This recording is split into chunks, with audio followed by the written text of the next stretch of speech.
Let's do this. Excuse me, miss, what can money not buy? Go away. Sir, what can money not buy? Happiness. Good answer. Nothing. Low? Happiness? That's a good answer, yep. What can money not buy? Health. That's true. Fucking happiness. That's true. Facts. Love. That's true. It's tattooed on my arm. Love? There you go. Happiness. Good answer. Do you think money can buy happiness? Do I think money can buy happiness? No, my name is Dave. I don't think money can buy happiness. It can't buy health, so it damn sure can't buy happiness. But it can sell. It can buy you a boat to sell up real close to happiness. Bass drum is on 1 and 3, snares on 2 and 4. Ready? Yeah. 1 and. This is Dave. I met him at Tompkins Square Park. He's homeless, but what struck me was how clearly he saw money. Maybe because he has none. I wanted to know, how does someone with nothing view something we all chase? If you had $1 million, If I had $1 million. what would you do with it? $1 million? Yes. I'd get a financial advisor, I guess. I don't know. I would know what to do with that much money. I guess I'd blow a little bit on partying. Oh, come on, dude. You gotta think bigger than that. I don't know how to spend that kind of money, buddy. I mean, I'd want to buy some toys. I'd want to buy a car. I'd want to buy a jet boat. I want to buy, A jet boat. yeah. I mean, I want to buy or some marshmallows. I want to get some marshmallows, some Hershey bars, and some chocolate. And I want to have a big-ass campfire. Make s'mores. And make s'mores with graham crackers. Yeah. And that's what I'd do with $1 million, man. I'd make s'mores, I'd make graham crackers. An infinite supply of s'mores, marshmallows, chocolate, Hershey bars, and graham crackers. Yeah. But actually, if I had $1 million, I'd hope if I give somebody $1 million, they could give me a cure for sobriety. Because I'd rather be sober than have $1 million. If somebody gave me $1 million, I would give back, man. I'd give back. You don't know how much I'd give back. I'd give back so much, man. And I would be a good person. I would be helpful. I think you are a good person already.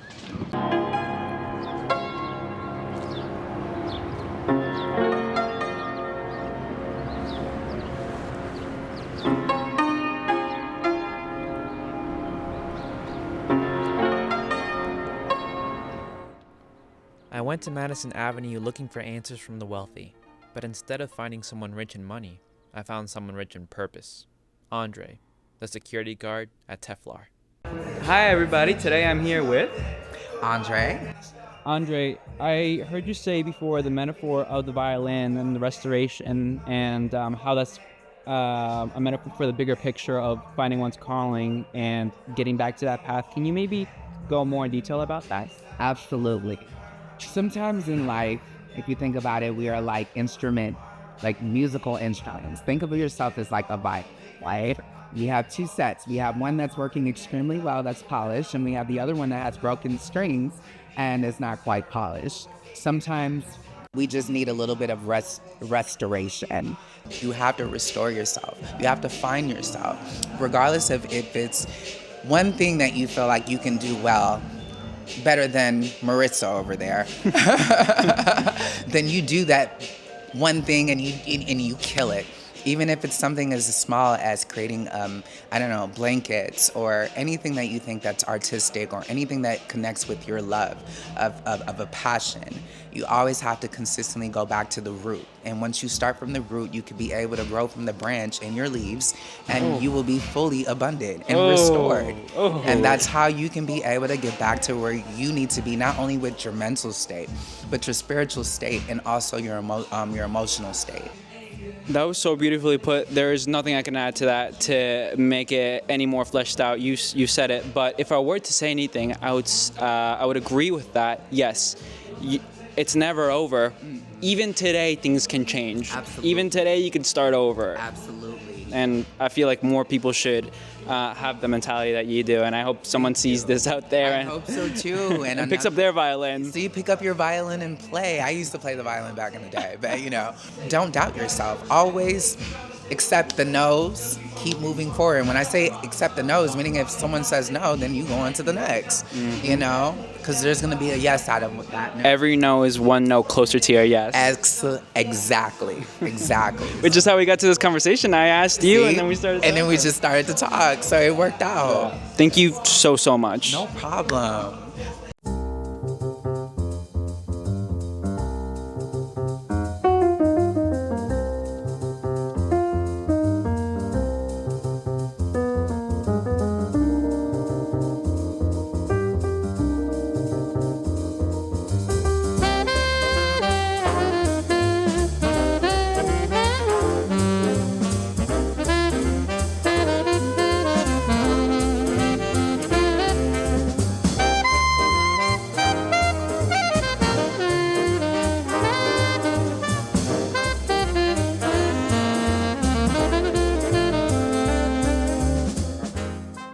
At Bemelmans Bar, I finally met someone rich.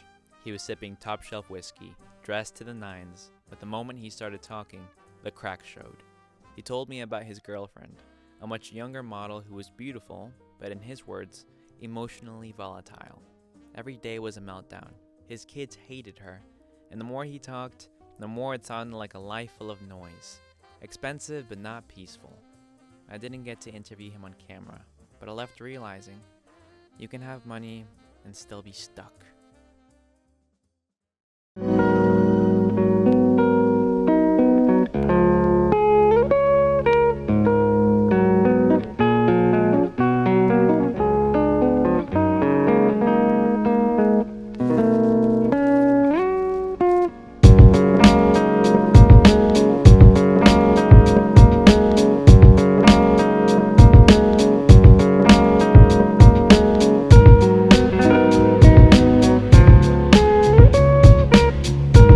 So today I'm here at the park where I met Dave at, and unfortunately Dave isn't here.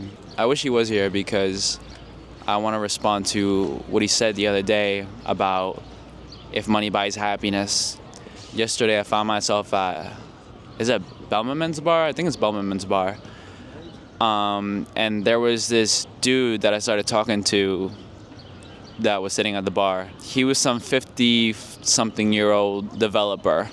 And, you know, it was obvious that he was rich, but he was talking to me about how he was having sugar baby problems. The 30-something-year-old Greek model that he was dating was having a meltdown. And from what he was telling me, it happens quite often. His kids hate her. She makes his life a living hell, but he endures it because she looks good on his arm. Yet he's here with all the money in the world. He's still not happy.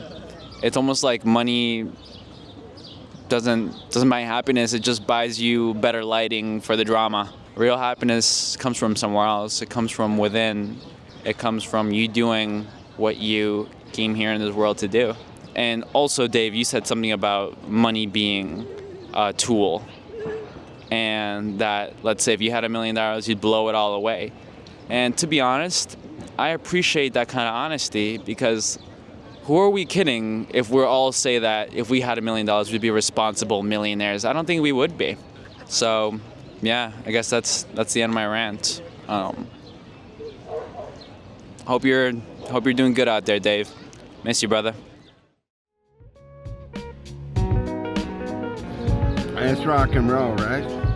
Can I give you a hug? Can you give me a hug? Can I give you a hug? That's a fucking question. What the hell is up with this guy? Look at this guy. Look at this guy. Look at this guy. He's 100 miles an hour. What the fuck's wrong with this guy? Oh, wait. Trying to tell me I ain't special. I'm just kidding. No, he's being funny. He's being funny. I'm being funny. My name's Dave. I'm rock and roll. I love you guys. Keep your heads up, man. Drink all the coffee you can. Smoke as many cigarettes as possible. Don't smoke. Don't smoke cigarettes. Don't drink vodka either. Don't do any of that. All right, because you'll end up looking like Dave.